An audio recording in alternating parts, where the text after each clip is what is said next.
Welcome to Sales Bytes by Journey, where we talk about everything you need to know to be a killer at sales. I'm your host, Will Jenkins. Let's get it.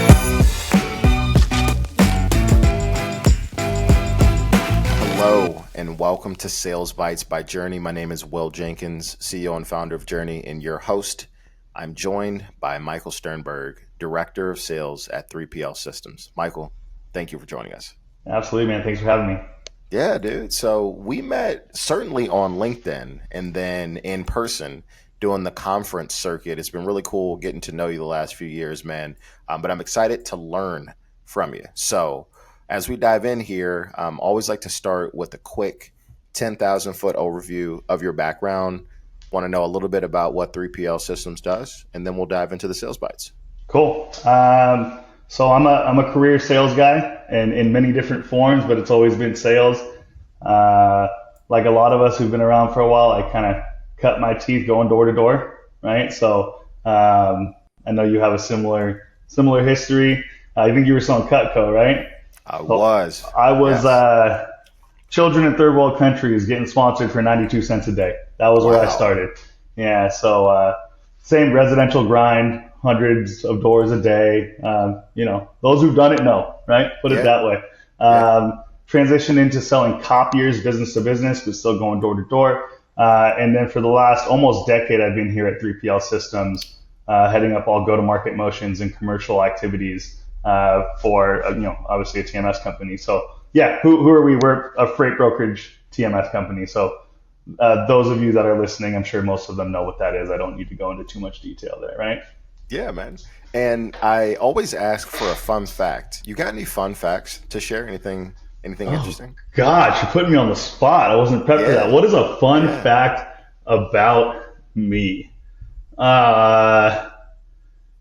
I'm kind of a boring, simple guy, honestly. I don't know. I mean, let me get back to you on that. Cool. I wasn't ready for that. Dude, no worries. The fun fact is that Michael's heads down just selling TMS, right? That's He's right. Locked in. Awesome, man. Well, we're going to dive into pipeline management. I appreciate you spending some time jamming here with us today. So I'll let you take it away. Yeah, so pipeline management is something that is not innate for a skill for most people. It's difficult to understand if you've never done it or no one's ever taught you. But yeah, I really think, especially for people that have longer sales cycles, you don't manage a good pipeline, you're not going to be at the top of the leaderboard. So let's start high level and let's kind of go a little more granular as we kind of break this down. So if you look at a traditional pipeline, you have a few different stages, and at the very top you have like what you would call unaware, right? People or companies that are unaware.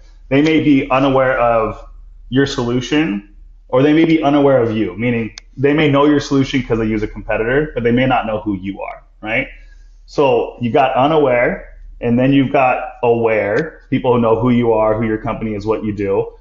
And those people are either ready or not ready. And then in that, you then have people that are in mid-funnel, which I have to add value to, I have to build relationships with. And then you have people that are in like a real opportunity and a real sales cycle at the bottom of your funnel, which is all the other things, right? It's demoing and presenting, it's negotiating, it's solutioning, and then it's obviously contracting and red lines and procurement and all that, right? So the point though is, if you figure out where everyone is in your pipeline, then you can tailor your messaging and your approach accordingly. If you don't know where everybody's at in your pipeline, you don't know how to talk to them. You don't know how to move them along.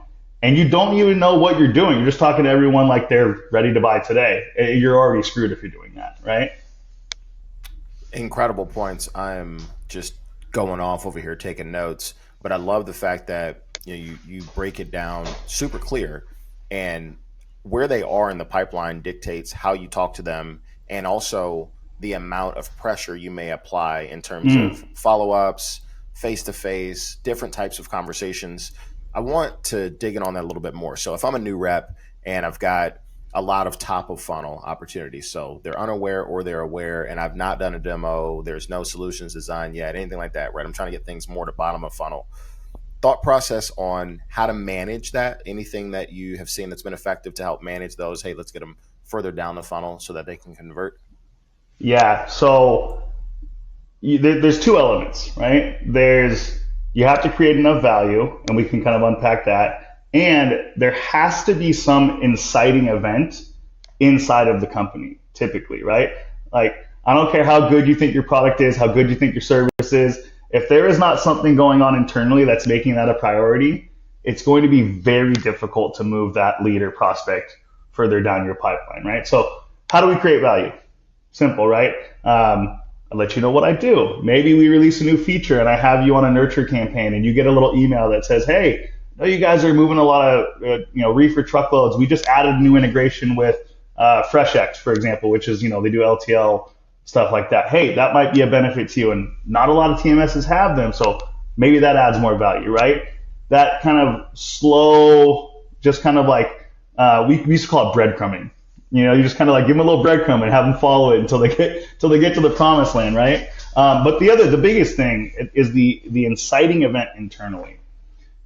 And we used to describe these as splinters. You have to find a splinter and you have to push on it, because a splinter doesn't hurt until someone pushes on it. Your prospects may not know they have a splinter.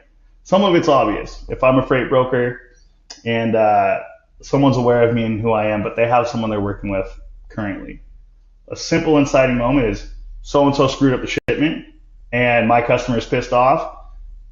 I'm going to call Mike. And that's an inciting moment. Now I have time. Where do I add my value? So a lot of that is out of your control, but they're both equally important, right? So if you create more value, then the inciting event becomes less important. Or if you create no value, then you're just kind of sitting on your ass waiting for something to happen internally and hoping they call you, right? So those are kind of the two elements that you can focus on.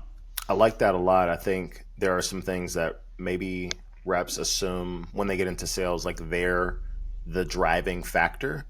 I've been in sales my entire life. A lot of times, some of the sales that are closed don't have a darn thing to do with you. You just happen to be in the right place at the right time, and there's something that happened.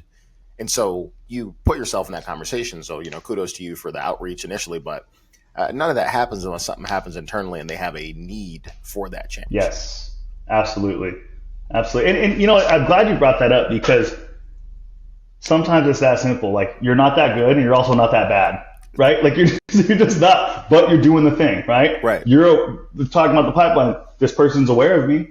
At the very least, they're aware of me, right? So I've done that part, right? They came in somehow and they know who I am and what I do, right? Totally.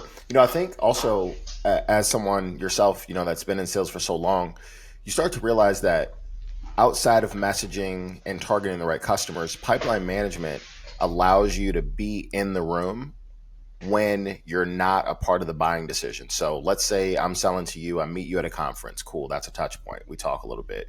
We exchange a couple emails, right? Maybe we have a call. You're going to go make that decision with your buying committee. And I'm not in that room, right? And so if I haven't done enough up to that point to make myself relevant and stay on top of you because I know where you are in my funnel, I'm going to lose that opportunity. It's such a good point. And especially with larger size deals, true enterprise level deals, those deals don't get done when you're selling. They get done when your champion's selling, like you said. What are they saying about you when you're not in the room? And so a big piece of that mid funnel, right, mid to lower funnel, is just that relationship building. And one of the things that has worked really well for me over my career is co-designing the language that's going to be used in the room when I'm not there, right? So just as an example, we had a pretty large deal that signed at the end of last year. The person who signed it, I never talked to, I never met, I never exchanged an email with. I don't even know what they look like, but they approved a massive transaction, right? But what we were able to do is the people I had been working with and solutioning with and demoing with, instead of trusting that they knew how to talk about our solution, which they did, they're brilliant people and they're an awesome partner, you would hope I know how to do it a little bit better because it's my job, right? So I sat down with them, knew they were going to have this meeting, and it's a simple thing. What does your boss care about? Based on what we know, can we put my value prop and our value prop into your language that's going to resonate with your boss? Because my champion knows him. I don't know him. He knows what's going to hit. He knows how to talk to him. He knows all those things. He has a relationship that I'm going to leverage, right? So there's this co-designing, and this is for bigger deals, right? There's this co-designing process where you can almost like put together effectively like a company memo that's almost like in their letterhead, which we've done before, that all of a sudden gets presented as their own. Because look, that decision maker doesn't know me from the next guy, doesn't care about me. Right. But he cares about and trusts his guy internally, who I built a relationship with, right? So there's almost like by proxy, you can co-design these solutions that are able to get through in a way that, to your point, I'm not going to ever have a seat in the room, and I don't know the language they speak because every company is different, right? So there's ways to kind of navigate that. I'm really glad you brought that up. It's a great point about pipeline management. Yeah, man, I think there's just something to be said about reading the room to understand different ways that people communicate. And this is just having been in sales so long. It's like a subconscious psychological element of how people talk. And so I've been in rooms where everyone's really buttoned up and it's a lot more formal. And I've been in rooms where it's a little bit more laid back. And that's probably going to change a little bit of how our email comms are. It's going to change. I might text. I text a lot, but I might have just different informal conversations relative to the way that they communicate. And that's certainly going to change the way they think about you as a vendor because you're more in line with how they work. And you got to look, we're in sales. It's a sliding scale. You're a little bit more formal. I'm a little bit more buttoned up, right? You're a little bit more laid back. I'm a little bit more laid back, right? This is what it is. I'll be who you need me to be, right? Yeah, you just got to play the game. So I want to talk about bottom of funnel. So I've worked with a lot of sales reps and I've had to kind of hone my skills myself. But I've seen reps that have they're maybe really good at getting meetings and really good at being able to have someone listen to the conversation. They just have a hard time converting, right? Any ideas on how to help people get bottom of the funnel opportunities converted or get better opportunities into bottom of funnel? A really good question. And yes, over my career, I've seen the same thing. I think what I've learned is that closing is not a step in the process. It's actually a result of a well-defined and executed process ahead of time. So what I would say is getting stuff stuck at the bottom of the funnel is more of a symptom. It's not a problem to be fixed. The problem is earlier in your funnel. Whether it's, like you said, better opportunities in terms of like qualification, whether it's I need to do better discovery, whether it's I didn't create enough value, but the problem exists before you get to the close, right? You know this. I know you know this because you've done this long enough.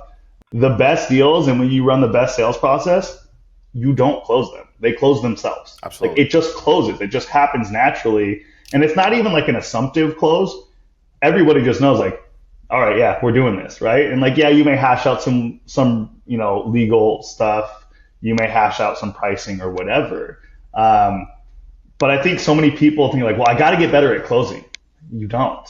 You have to get better at discovery. You have to get better at qualification, and you have to get better at value articulation and creation. That's it. I have nothing to add because those last three pieces you dropped out are just absolute gold about what a close is, right? We're getting it past the finish line, but if I don't do those things before the contract is presented, zero chance am I getting that past the finish line. 100%. It's not going to happen. Okay. Yep. This was incredible. I'm going to read the notes that I took and then let me know if there's anything else that you want to chime in on. So in the beginning, you just articulated the way you look at the funnel real briefly. Top of the funnel, you got they're unaware, they don't know you, or maybe they don't know your solution. Then you have some awareness, so they know you and your company, but they may not be ready to buy yet. And some of those that are aware are ready to buy, so you need to be on top of those. Mid funnel, you're doing presentations, you're chatting with them, but we haven't quite gotten to solutions design or contracting quite yet, right? So from there, you mentioned if you don't know where they are in your pipeline, it's really hard to know how to talk to them. So how I talk to someone on an intro call, it's different than how I talk to someone that I'm in solutions design with. Just very, very different because they're in different places. And I love this. To move an opportunity forward, typically there needs to be some kind of internal activity, and you call it a splinter, like something's happening. You got to find that pain and push on it. And it's important to realize that you may not be in that time quite yet. Like there's not an internal activity that's occurred yet to allow this to move forward. And then bottom of funnel issues are a symptom from something that occurred top of funnel. So maybe I got the wrong leads. So when they get to bottom of funnel, they're not qualified to purchase. Anything else to add? Nah, yeah, one thing actually that we didn't quite touch on, but I think the cadence with which you're communicating with these people really depends on where you're at in the funnel as well. We didn't really talk about like frequency of communication and follow up, but obviously, ideally, the further you get down the funnel, the more frequent you're going to be communicating with these people, right? Don't expect to call people that are unaware of you every single day, because then you're just going to burn that bridge, right? So Right. I think, as you go further down, you get less frequent communication, but, and it goes more and more and more. But no, other than that, you summarized it great. Dude, you crushed it. I'm learning a ton. I can't wait to be able to dig into this episode a little bit more with everybody who listens to it. But thank you so much for joining us today on Sales Bytes, Michael. Thanks, sir.